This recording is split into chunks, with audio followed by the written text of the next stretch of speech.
उसको प्रधानमंत्री Narendra Modi ji Shanghai cooperation organisation की मीटिंग में पार्टिसिपेट करने के लिए चीन गए हैं।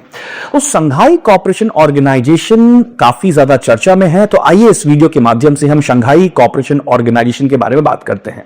दोस्तों, शंघाई कोऑपरेशन ऑर्गेनाइजेशन का भारत 2017 में सदस्य बना, यानी पाकिस्तान के साथ 2017 में भारत ने शंघाई कोऑपरेशन ऑर्गेनाइजेशन की सदस्यता ली।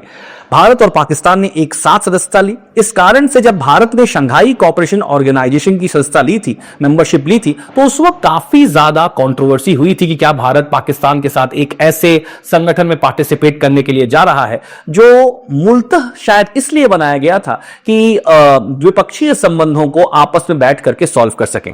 भारत में शिमला समझौते, भारत और पाकिस्तान के बीच जो शिमला समझौता 1972 में हुआ, उस शिमला समझौते के तहत किसी भी प्रकार के द्विपक्षीय विवाद को, यानी बायलैटरल डिस्प्यूट को भारत और पाकिस्तान द्विपक्षीय तरीके से ही सॉल्व करेंगे, यानी उसका निराकरण द्विपक्षीय तरीके से ही ले आएंगे, ऐसा शिमला एग्रीमेंट पे कहा गया था। अब एक ऐसा ऑर्गेनाइजेशन जो कलेक्टिव तरीके से डिस्प्यूट्स को रिजॉल्व करने के लिए जाना जाता है, ऐसे में भारत और पाकिस्तान ने जब सदस्यता ली तो इस पर काफी ज्यादा उंगली उठ रही थी। लेकिन 2017 से लेकर 2025 हो चुका है, भारत ने ऐसा कोई भी डिस्प्यूट उस मंच पर पाकिस्तान के साथ नहीं साझा किया या उसे डिस्प्यूट करने की ओनरशिप शंघाई कोऑपरेशन ऑर्गेनाइजेशन को नहीं दी जो पाकिस्तान के साथ भारत के रहे हैं।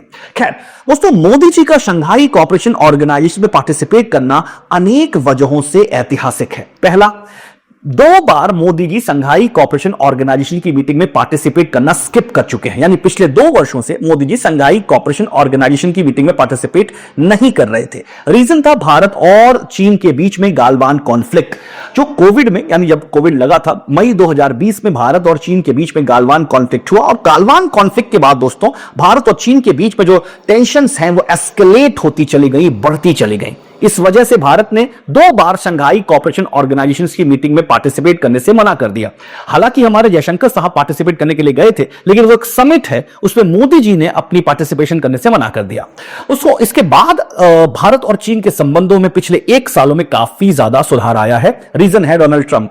जिस प्रकार से डोनाल्ड ट्रंप काफी ज्यादा हमारे खिलाफ उग्र हो रहे हैं, जिस प्रकार से भारत पर वो अवांछित अनवांटेड टैरिफ्स इंपोज कर रहे हैं, इसकी वजह से भारत चीन एक दूसरे के काफी नजदीक आ गए हैं। और ये एससीओ की मीटिंग में भी ये गर्मजोशी, दोनों देशों के संबंधों में जो गर्मजोशी है, ये एससीओ की मीटिंग में भी साफ साफ दिखा।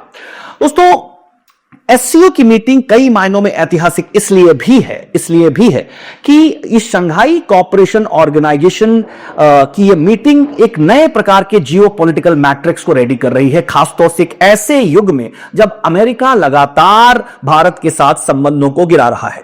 दोस्तों, शंघाई कोऑपरेशन ऑर्गेनाइजेशन में आज की डेट में रशिया, इंडिया और चाइना ने एक बहुत बड़े जियोपॉलिटिकल अलायंस का एक छिपा हुआ संदेश दिया है अंतरराष्ट्रीय स्तर पर। यानी इसके जियोपॉलिटिकल मैसेजेस दोस्तों ये संदेश देते हैं कि भारत, रशिया और चाइना के बीच में आरआईसी पार्टनरशिप अब मजबूत होती जा रही है। हालांकि ये आरआईसी पार्टनरशिप ब्रिक्स में भी देखने को मिलती है, लेकिन ऐसे में ब्रिक्स के अलावा अब एक और संगठन जहां पर यह पार्टनरशिप ज्यादा रोबस्ट शेप ले रही है, दोस्तों इसके एक जियोपॉलिटिकल मैसेज है जो सीधा बताते हैं कि अमेरिका के खिलाफ कहीं ना कहीं ये तीनों देश अब एक दूसरे के साथ साझेदारी करने के लिए तैयार हैं। दोस्तों, शंघाई कोऑपरेशन ऑर्गेनाइजेशन का स्थापना जो है वो 2001 में हुआ था। एक्चुअली में शंघाई कोऑपरेशन ऑर्गेनाइजेशन से पहले इसका नाम शंघाई 5 था। ओके, 1996 में शंघाई 5 देशों ने मिलकर के शंघाई 5 की स्थापना की। 2001 में इसमें 6वां देश उज्बेकिस्तान इंक्लूड हुआ, और उज्बेकिस्तान के इंक्लूड होने के बाद अब इसमें 6 देश हो गए, और इसने अपना नाम परिवर्तित करके शंघाई कोऑपरेशन ऑर्गेनाइजेशन कर लिया। तब से लेकर 2017 तक इसमें 6 देश हुआ करते थे। 2017 में भारत और पाकिस्तान ऐड हुए, और उसके बाद दोस्तों शंघाई कोऑपरेशन ऑर्गेनाइजेशन में और देश आते रहे। दोस्तों, शंघाई कोऑपरेशन ऑर्गेनाइजेशन के बारे में एक और बहुत महत्वपूर्ण तथ्य यह है कि यह विश्व का सबसे बड़ा क्षेत्रीय संगठन है, जो विश्व की 42% जनसंख्या का प्रतिनिधित्व करता है और पूरे विश्व के 24% क्षेत्रफल को, 24% एरिया को रिप्रेजेंट करता है।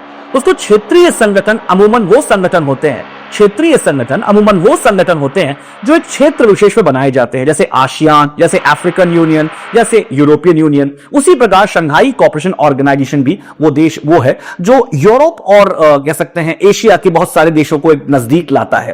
तो अमूमन हम इसे एक यूरेशियन संगठन कह सकते हैं, लेकिन फिर भी हम इसे क्षेत्रीय संगठन ही की संज्ञा ही दे सकते हैं।